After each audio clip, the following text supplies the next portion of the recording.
Hi friends, అందరూ ఎలా ఉన్నారండి? ఈరోజు మనం ఈ వీడియోలో అన్నము, కూర, పప్పు అలానే మిగిలిపోయినవి ఏవైనా సరే మనం ఫ్రిడ్జ్లో పెట్టేస్తామండి. ఇప్పుడు ప్రతి ఒక్కళ్ళ ఇంట్లో ఫ్రిడ్జ్ ఉంటుందండి. అయితే మనం వెజిటేబుల్ స్టోర్ చేసుకోవడానికి అలానే అన్నాన్ని, మిగిలిపోయిన కూరల్ని ఇంకా చాలా ఐటమ్స్ మనం ఫ్రిడ్జ్లోనే పెడతామండి. అసలు ఇలా ఫ్రిడ్జ్లో పెట్టవచ్చా? పెడితే ఎన్ని రోజులు పెట్టవచ్చు? మనం ఎన్ని రోజులు తినొచ్చు? ఎన్ని రోజుల తర్వాత పడేయాలి అనే వాటి గురించి మాట్లాడుకుందామండి. చాలామంది ఈరోజు కర్రీ చేస్తారండి, అది మిగిలిపోయిందని ఫ్రిడ్జ్లో పెడతారు.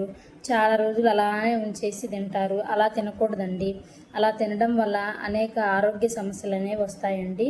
అసలు ఎన్ని రోజులు ఫ్రిడ్జ్లో ఉంచాలి, ఎన్ని రోజుల తర్వాత పడేయాలనే టాపిక్ గురించి ఈరోజు మాట్లాడుకుందామండి మనం. అండి వండనివి అన్నీ కూడా మిక్స్ చేసి మనం ఫ్రిడ్జ్లో స్టోర్ చేస్తామండి. దానివల్ల ఏమవుతుందంటే అండి, బ్యాక్టీరియా ఫామ్ అవుతుంది. మనం ఎక్కువ రోజులు అనేది ఏదైనా సరే ఫ్రిడ్జ్లో స్టోర్ చేయకూడదండి.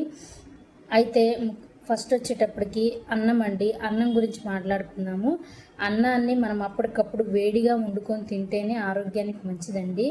లేదు మనం అన్నాన్ని ఫ్రిడ్జ్లో కనుక పెట్టాలనుకుంటే 2 రోజులండి. 2 రోజుల కన్నా ఎక్కువ అన్నాన్ని ఫ్రిడ్జ్లో స్టోర్ చేయకూడదండి. అది మీ ఆరోగ్యానికి అస్సలు మంచిది కాదు. రోటీల్ని, చపాతీలని ఫ్రిడ్జ్లో పెట్టే అలవాటు చాలామందికి ఉంటుందండి. అయితే ఫ్రిడ్జ్లో రోటీలు కానీ, చపాతీలు కానీ 2-3 రోజుల కన్నా ఎక్కువ ఉంచకూడదండి. అంతకన్నా ఎక్కువ కనుక మనం ఫ్రిడ్జ్లో ఉంచితే అండి, దాని మీద బ్యాక్టీరియా ఫామ్ అవుతుందండి. అది తింటే మనకు అనారోగ్య సమస్యలు అనేవి వస్తాయండి. కూరలను కూడా ఫ్రిడ్జ్లో పెట్టుకోవచ్చండి మనం. కాకపోతే ఇవి 2 రోజులు, అంతకన్నా ఎక్కువ రోజులు ఫ్రిడ్జ్లో ఉంచకూడదండి. అలా ఉంచితే ఏమవుతుందంటే అండి, దాంట్లో ఉండే పోషకాలు నశిస్తాయి. అది మీ ఆరోగ్యానికి అస్సలు మంచిది కాదండి. పప్పును ఫ్రిడ్జ్లో ఎక్కువ రోజులు పెట్టకండి.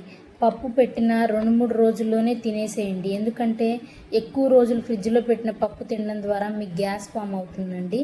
అది మీ ఆరోగ్యానికి అస్సలు మంచిది కాదు. ఫ్రిడ్జ్లో ఏది పెట్టినా అండి 2-3 రోజులు, అంతకన్నా ఎక్కువ రోజులు ఏది స్టోర్ చేసి తినొద్దండి.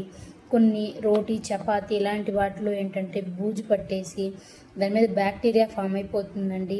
ఆ బ్యాక్టీరియా ఫామ్ అయిన ఫుడ్గా మనం తీసుకుంటే అనేక అనారోగ్య సమస్యలు వస్తాయండి. మీరు ఏది పెట్టినా, ఎందుకంటే ఫ్రిడ్జ్లో మనం అన్ని ఐటమ్స్ పెడతామండి.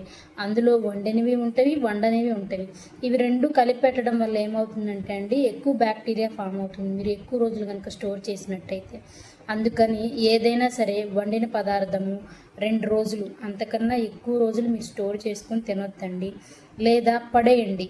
అంతేకాని మీరు ఫ్రిడ్జ్లో అలా ఎక్కువ రోజులు ఏది నిల్వ ఉంచొద్దండి. ఈ వీడియో కనుక మీకు నచ్చినట్టయితే ప్లీజ్ లైక్ చేయండి, షేర్ చేయండి, సబ్స్క్రైబ్ చేయండి. Thank you for watching.